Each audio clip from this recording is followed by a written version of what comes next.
Time சரியா night 1 மணி. வெளியில பயங்கரமான மழை. நீங்க 14வது மாடியில ஒரு அபார்ட்மெண்ட்ல தனியா இருக்கீங்க. உங்களை சுத்தி முழுமையான ஒரு அமைதி, ஒரு அப்சல்யூட் ஐசோலேஷன். இந்த நேரத்துல நீங்க ஆர்டர் பண்ண சாப்பாடு உங்களை தேடி வருது. இது ரொம்ப கேஷுவலான ஒரு விஷயம் தானே. ஆனா இந்த ஒரு சாதாரண செகண்ட்ல ஒரு மனுஷனோட மைண்ட், அவனோட மொத்த ஐடென்டிட்டி எப்படி சுக்கு நூறா உடையுதுங்கிறத தான் நாம இன்னைக்கு டீகோட் பண்ண போறோம். ஒரு சைக்காலஜிக்கல் பிரேக் டவுன் எப்படி நடக்குதுன்னு ரொம்ப பக்கத்துல இருந்து அப்சர்வ் பண்ணலாம். இப்போ கொஞ்சம் யோசிச்சு பாருங்க. கதவை திறக்கிறதுக்கு முன்னாடி அந்த சின்ன பீப் ஹோல் வழியா நீங்க வெளியே பாக்குறீங்க. அங்க மழையில தொப்பலாம் நனைஞ்சுக்கிட்டு ஒருத்தன் நிக்கிறான். அவன் மெதுவா தலையை நிமிர்த்தி நேரா உங்களை பாக்குறப்போ உங்க மூளை ஒரு நிமிஷம் ஃப்ரீஸ் ஆயிடும். ஏன்னா அங்க வெளியில நிக்கிறது வேற யாரும் இல்ல, அச்சு அசலா நீங்களே தான். உங்க கண்ணு, உங்க முகத்துல இருக்கிற அதே மச்சம் எல்லாமே அப்படியே இருக்கு. இந்த லுக்க லைக்ஸ் நிஜத்துல எப்படி பாசிபிள்? ஒரு செகண்ட் மூளை எந்த லாஜிக்குமே இல்லாம குழம்புல. விக்ரமுக்கும் அதுதான் நடந்துச்சு. நம்ம வீடுங்கிறது நமக்கு இருக்கிற ஒரே சேஃப் ஜோன். ஆனா அந்த இடம் இப்போ கொஞ்சமும் பாதுகாப்பா இல்ல. விக்ரம் பயத்துல கதவை விட்டு 2 அடி பின்னாடி போறான். சுத்தி வேற யாருமே இல்ல, முழுமையான தனிமை. இது எந்த அமானுஷ்யமும் கிடையாதுன்னு அவனுக்கு நல்லா தெரியும். ஆனா தன் முகத்தோடையே வெளியில நிக்கிற அந்த ஆள் என்ன பண்ணுவான்? அவனோட மூளை அவனையே போட்டு டார்ச்சர் பண்ண ஆரம்பிக்குது. இந்த சைக்கலாஜிக்கல் டிஸ்கம்ஃபர்ட் ஒரு மனுஷனை எப்படி முடக்கி போடும்னு நினைக்கும் போதே ரொம்ப டிஸ்டர்பிங்கா இருக்குல்ல. பயத்தோட அடுத்த கட்டம் என்ன தெரியுமா? இருட்டுல அவனோட போன் ரிங் ஆகுது. நடுங்குற கையோட அட்டன் பண்ணா மறுமுனையில கேக்குறது அவனோட சொந்த குரல். எந்த எமோஷனும் இல்லாம ரொம்ப ரொம்ப அமைதியா அந்த குரல் சொல்லுது, கதவை தர, எனக்கு குளிருது. இதை கேட்ட உடனே விக்ரம்க்கு நிஜம் எது பொய் எதுங்கிற அந்த கோடு மொத்தமா அழிஞ்சு போயிடுச்சு. தன்னோட சொந்த குரலையே தனக்கு எதிராக ஒருத்தன் யூஸ் பண்ணும்போது அந்த சைலண்ட் பேரனோயா எப்படி இருக்குன்னு ஃபீல் பண்ணி பாருங்க. மூளை உடனே ஒரு லாஜிக்கை தேடும் இல்லையா?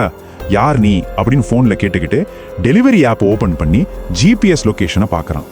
அங்கதான் அந்த மைண்ட் பெண்டிங் மொமெண்ட் நடக்குது. அந்த லொகேஷன் கதவுக்கு வெளியில காரிடார்ல இல்ல.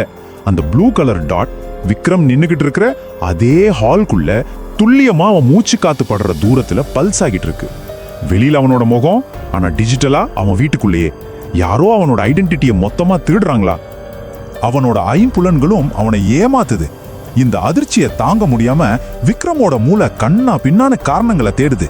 அவன் உண்மையிலே ஹாலுசினேட் பண்றானா, இல்ல அவனுக்கு பைத்தியம் பிடிச்சிடுச்சா? ஒருவேளை நேத்து ராத்திரி இதே மாதிரி ஒரு மழையில செத்து போன ஒரு டெலிவரி பாயோட ஆத்மா தானே அவன் தான் இறந்துட்டோன்னு தெரியாம மூளையே இப்படி ஒரு மாயையை உருவாக்குதா அப்படின்னு அவனோட ஐடென்டிட்டி பத்தின சந்தேகம் பீக்குக்கு போயிடுச்சு.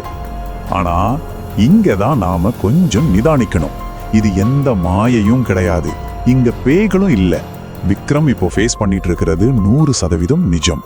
ஒரு பேயை விட சக மனுஷங்க உருவாக்குற இந்த நிஜம் இருக்கே, அது பல மடங்கு பயங்கரமானது. ஒருத்தரோட அடையாளத்தை, அவனோட முகத்தை எந்த பிழையும் இல்லாம எப்படி அப்படியே காப்பி பண்ண முடியும்? விக்ரமோட வாழ்க்கைக்குள்ள நுழைஞ்ச அந்த பிம்பம் ஏதோ தற்செயலா வந்தது கிடையாது. டார்க் வெப்ல பல மாசமா பிளான் பண்ணப்பட்ட ஒரு சதி இது. டார்க் வெப்ல என்னதான் நடக்குதுன்னு நிறைய பேருக்கு ஒரு கேள்வி இருக்கும்ல. விக்ரம மாதிரியே உடல் அமைப்பு இருக்கிற ஒருத்தனை தேடி பிடிச்சு எக்ஸ்ட்ரீம் பிளாஸ்டிக் சர்ஜரி பண்ணி விக்ரமோட முகத்தை அப்படியே அவனுக்கு வச்சிருக்காங்க.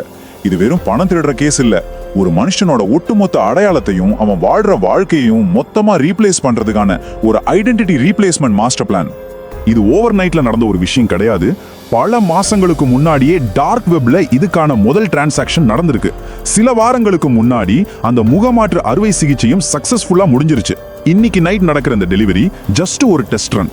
விக்ரம கண்ணாடியில பாக்குற மாதிரி வெளியில நிக்க வச்சு அவனோட மனநிலையை மொத்தமா சிதைக்கிறது தான் முதல் ஸ்டெப்.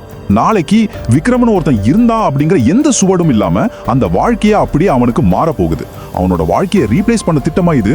அந்த சைலண்ட் பேரனோயா எப்படி கொஞ்சம் கொஞ்சமா பில்ட் ஆயிருக்கு பாருங்க. இப்போ உங்க மைண்ட்ல ஒரு முக்கியமான கேள்வி வந்திருக்கும். ஒரு சாதாரண இளைஞனோட வாழ்க்கையை திருட எதுக்காக இவ்வளவு தூரம் போகணும்? பல அறுவை சிகிச்சைகள் செஞ்சு இப்படி ஒரு சைக்காலஜிக்கல் டார்ச்சரை அரங்கேற்ற ஒருத்தனுக்கு விக்ரம் மேல எவ்வளவு வெறித்தனமான வன்மமோ அப்சஷனோ இருக்கணும்? ஒரு சாதாரண மனுஷனோட ஐடென்டிட்டியை திருட அப்படி என்னதான் காரணம் இருக்க முடியும்? அந்த இருண்ட ரகசியத்துக்கான விடை நம்பர் 1. ஆமா, விக்ரம் அவங்க வீட்டுல ஒரே பையன் கிடையாது. அவன் கூட பிறந்த ஆனா சின்ன வயசுலயே குடும்பத்தால கைவிடப்பட்ட ஒரு ட்வின் பிரதர் அவனுக்கு இருக்கான். விக்ரம் அனுபவிச்ச அந்த பாதுகாப்பான வாழ்க்கைய தூரத்துல இருந்து பார்த்து வளர்ந்த அந்த சைக்கலாஜிக்கலி அஃபெக்டட் பிரதரோட வன்மன் தான் இந்த மொத்த பிளானும். ஒரு அண்ணன் தன் தம்பியோட வாழ்க்கையை அபகரிக்க அவனோட மைண்டையே எப்படி ஒரு வெப்பனா மாத்திருக்கான்னு பாருங்க. ஃபைனல் ட்விஸ்ட்ல யாரு உண்மையானவன் அப்படிங்கிற கேள்வியே வராத அளவுக்கு செதுக்கப்பட்ட ஒரு கொடூரமான பிளான் இது. இந்த சைக்கலாஜிக்கல் கொலாப்ஸோட எண்டுக்கு நம்ம வந்துட்டோம். இந்த உலகத்திலே ரொம்ப பயங்கரமான விஷயம் ஒரு அரக்கனை பார்க்கறது இல்ல, உங்க சொந்த வீட்டு வாசலுக்கு வெளியில உங்களையே நீங்க பார்க்கறது தான். நம்ம மூளை, நம்மளோட ஐடென்டிட்டி, இது எதுவுமே நிரந்தரம் இல்ல அப்படிங்கிற அந்த மெல்லிய நடுக்கம் இருக்குல்ல, அதுதான் உண்மையான சைக்கலாஜிக்கல் ஃபியர். இப்ப சொல்லுங்க, இதே மாதிரி ஒரு நடுராத்திரியில உங்க வீட்டு வாசலுக்கு வெளியில உங்கள மாதிரியே ஒருத்தர் நின்னு கதவை தட்டினா நீங்க என்ன பண்ணுவீங்க?